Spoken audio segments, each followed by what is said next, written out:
அழகே அழகு சீரியல்ல அடுத்த வர எபிசோட்ல என்ன மாதிரியான ட்விஸ்ட் எல்லாம் இருக்க போகுதுங்கிறத இந்த வீடியோல பார்க்கலாம். மதி பாக்கியராஜோட குழந்தைக்கு தலை சீவி விட்டுட்டு இருக்காங்க. அப்ப சித்தி, நம்ம யாரோட வீட்டுக்கு போக போறோம்னு சொல்லி கேக்குறாங்க. அது என்னுடைய வீட்டுக்கு போக போறேன்னு சொல்றாங்க. அப்ப இதுவும் உங்களுடைய வீடு தானே? இது யாருடைய வீடுன்னு சொல்லி கேட்க, அது அம்மா வீடு. இது சொல்லிட்டு தயங்குறாங்க மதி. சுரேஷ் எக்ஸ்பெக்ட் பண்றாங்க புருஷனோட வீடுன்னு சொல்லுவாங்கன்னு சொல்லிட்டு. ஆனா மதி அப்படி சொல்றதுல இது நம்ம எல்லாரும் இருக்கிற வீடுன்னு சொன்னது சுரேஷ்க்கு இது ஒரு டிசப்பாயின்மெண்ட் ஆயிடுது.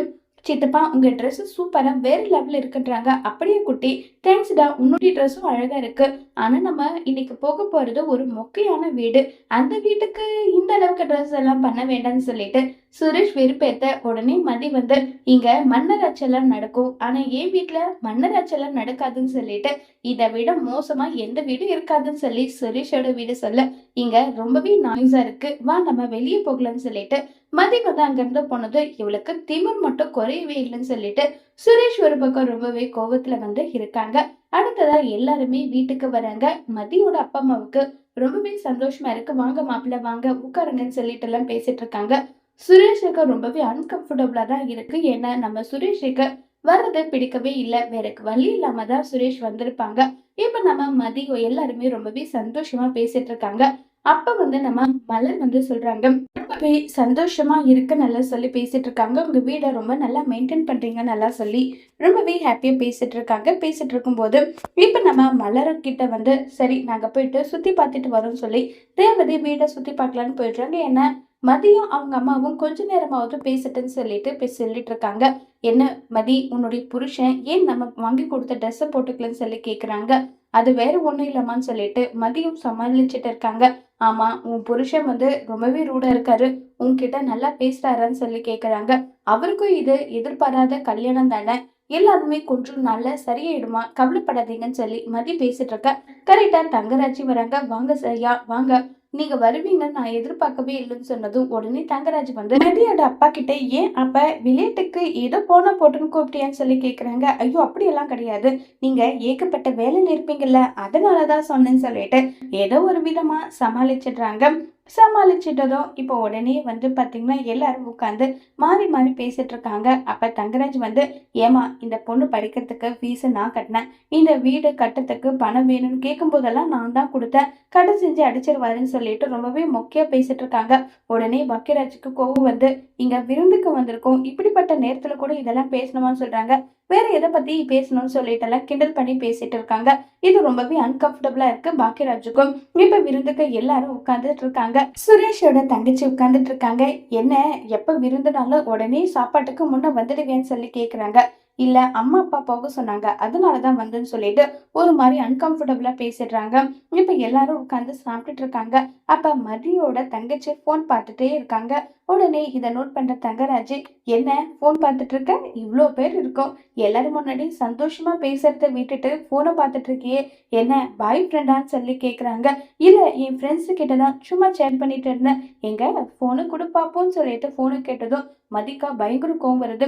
இங்க பாருங்க, அது உங்க வீடு, நீங்க சொல்றபடி எல்லாம் நடக்கலாம், இது என்னுடைய வீடு, நான் என்ன சொல்றேனோ அதுபடிதான் நடக்கும்னு சொல்லி மதி கோவப்பட, உடனே மதியோட அம்மாவும் அப்பாவும் அவர் வயசுல பெரியவர், அவர் இப்படிப்பட்ட இடத்துல இருக்காரு, அவர்கிட்ட வாய்ஸ் ரைஸ் பண்ணி பேசாத, அமைதி இருன்றாங்க.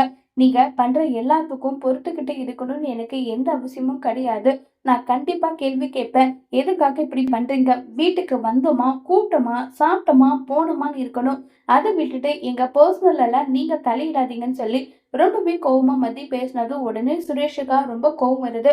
என்ன பேசிட்டு இருக்க மதி, அவர் என்னுடைய மாமா, வயசுல பெரியவங்க கிட்ட இப்படிதான் பேசுவியா, என்ன வளர்த்து வச்சிருக்கீங்க உங்க பொண்ணுன்னு சொல்லிட்டு சுரேஷ் ஒரு பக்கம் கோவப்பட்டு பேச, உடனே பாக்கியராஜ் அந்த இடத்துக்கு சுரேஷ் கிட்ட, நம்ம தங்கச்சியும் நம்ம கண்ணு முன்னாடி அவர் எப்படி பேசினாரு, அதே நம்ம கேள்வி கேட்க முடியல, அதே மாதிரிதான் அவங்க தங்கச்சியே அவங்களே அமைதியா இருக்காங்க, இவருக்கு என்ன வந்தோமா, விருந்த போட்டோமா, சாப்பிட்டோமான்னு போகணும். அதை விட்டுட்டு என்ன யார் கூட பேசுற, பாய் ஃப்ரெண்டா, இதெல்லாம் கேள்வி கேட்க வேண்டியதா இருக்கான்னு சொல்லிட்டு ரொம்பவே கோவமா பாக்கியராஜ் சொன்னதும், இது கேட்டதும், ஆயிரம் இருக்கட்டும், எல்லாரும் முன்னாடியும் எப்படி மாமாவை பார்த்து இப்படி பேசலாம், அது தப்பு இல்லையான்னு சொல்லி கேட்க, உன் மாமா பேசினதும் தப்பு தாண்டா சுரேஷ். முதல்ல எது நீதி, நேர்மை, நியாயம், எந்த பக்கம் நல்லது இருக்கு, யார் பேசுனது சரி, யார் பேசுனது தப்பு, இத பத்தி யோசி.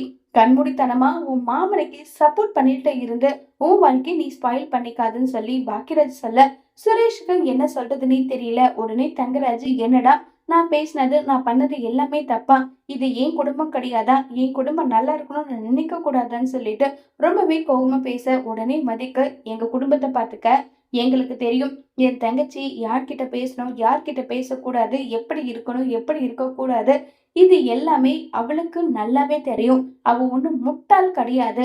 எது நல்லது எது கெட்டதுன்னு அவளுக்கு தெரியும். நீங்க அதுல இன்டர்ஃபியர் ஆகாதீங்க.